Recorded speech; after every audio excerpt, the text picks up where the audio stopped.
제국화의 패권 16. 다윗의 제국화에 대한 성경적 교훈. 성경은 인간의 힘이 커질수록 하나님 앞에서 겸손을 잃기 쉬운 존재임을 분명히 드러낸다. 왕권과 군사력이 결합될 때 인간은 자신이 가진 능력을 절대적인 기준으로 오해하기 쉽다. 이런 위험을 보여주는 대표적 사건이 다윗의 인구조사이다. 나라가 안정되고 군사력이 강성해졌을 때 다윗은 백성의 수를 계수하였고 그 결과 이스라엘의 군사는 약 130만에 이르는 규모로 나타났다. 그러나 성경은 이 일을 단순한 행정행위로 보지 않고 하나님을 의지하지 않고 숫자를 의지하려는 마음으로 해석한다. 군사의 수를 헤아리는 일은 곧 자신의 힘을 확인하는 행위이며 이는 제국적 사고의 시작과도 맞닿아 있다. 그러나 성경의 시선에서 이스라엘의 승패는 숫자가 아니라 하나님과의 관계에 달려 있었다.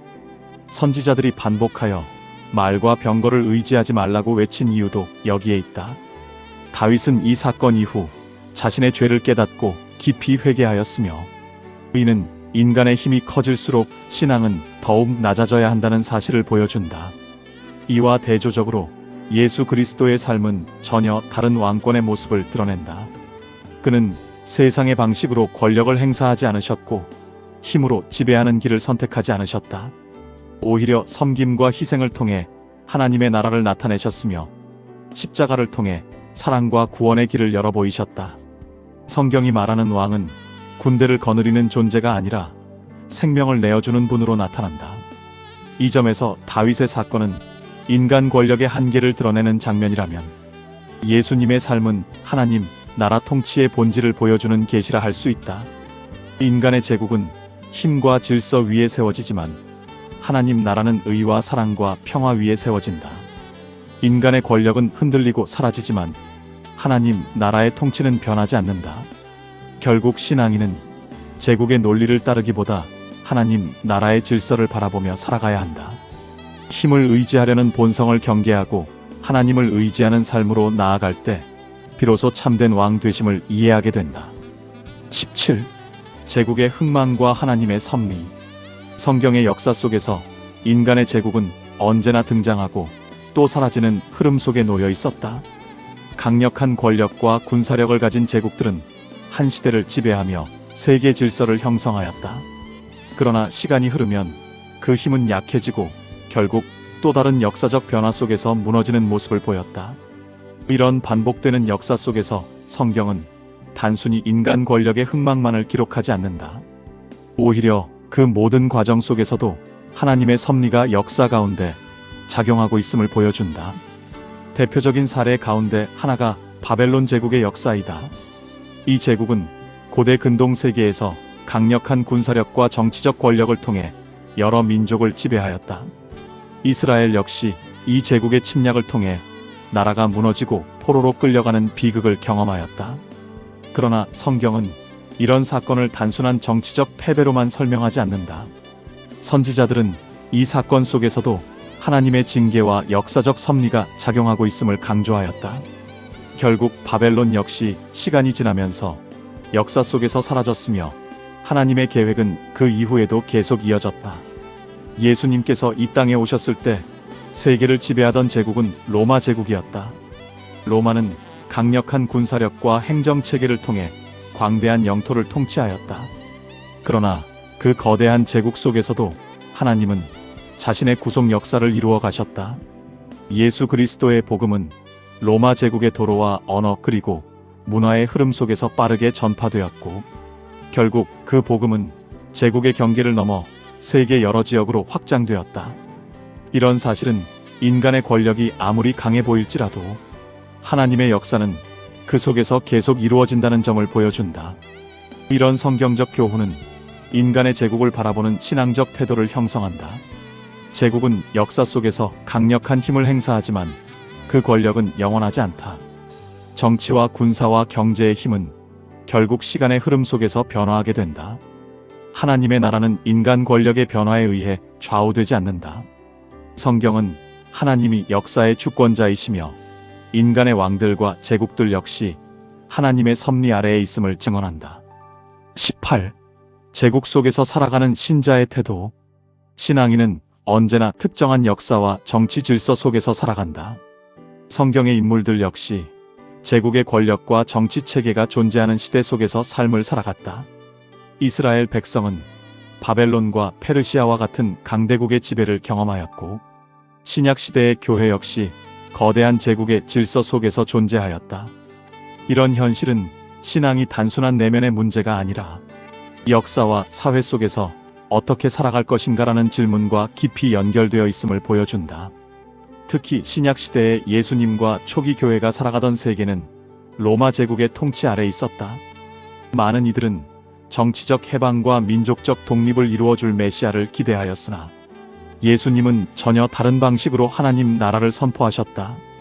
그는 군대를 조직하거나 정치적 혁명을 일으키지 않으셨고, 오히려 회개와 사랑과 의를 통해 하나님께로 돌아오는 길을 가르치셨다. 이는 제국의 방식이 아닌 하나님 나라의 방식이었다.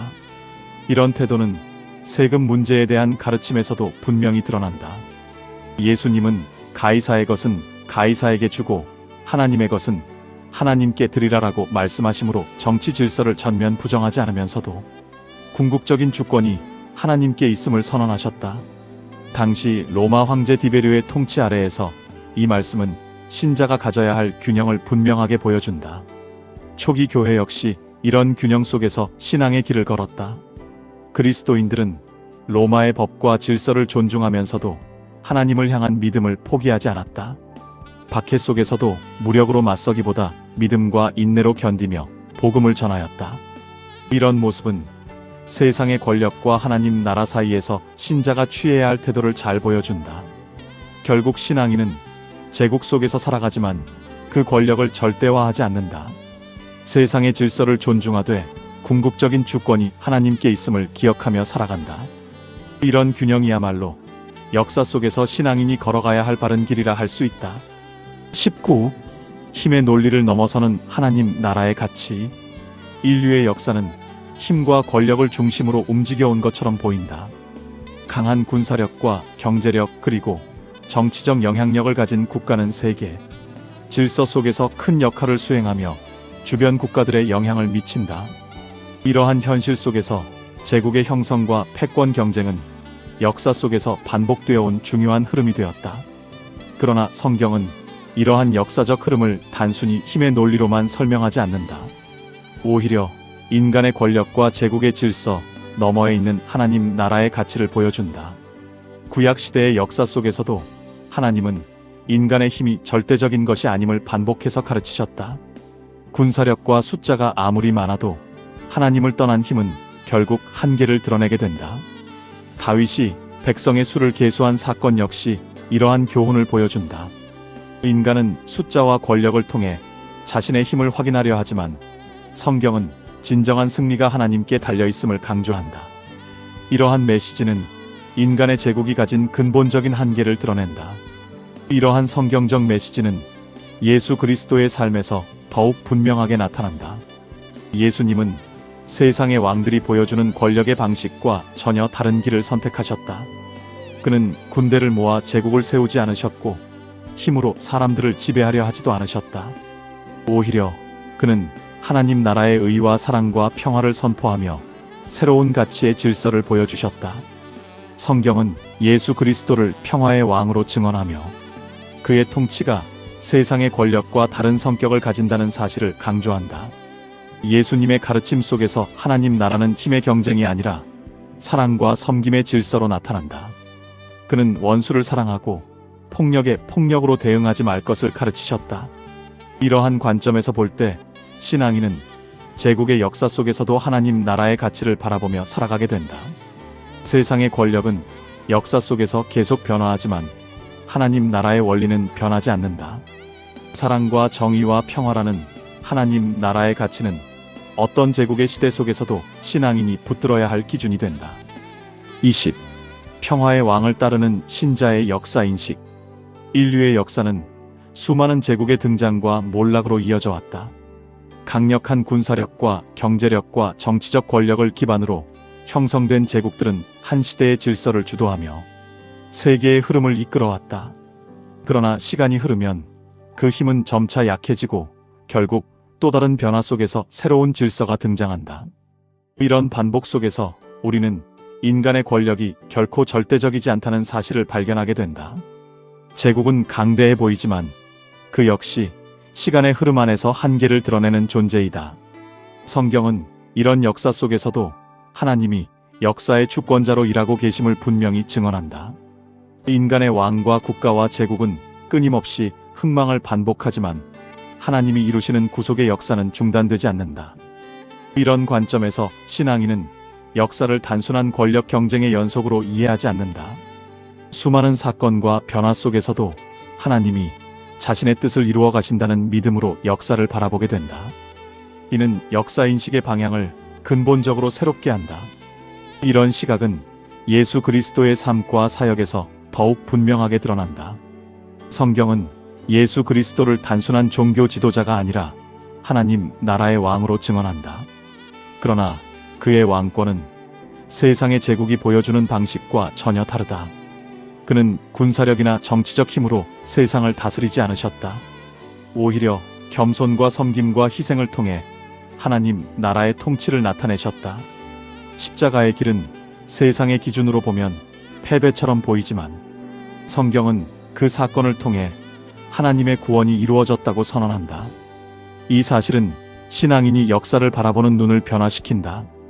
평화의 왕을 따르는 신자의 삶은 역사 속에서 분명한 방향을 가진다. 그는 제국의 힘이 역사를 최종적으로 결정한다고 믿지 않는다.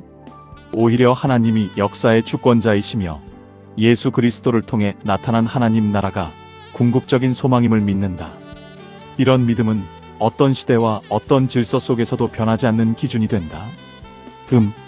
인천 송도역 뱃자마에서 이종하였습니다. 인천 송도역 뱃자마에서 이종하였습니다.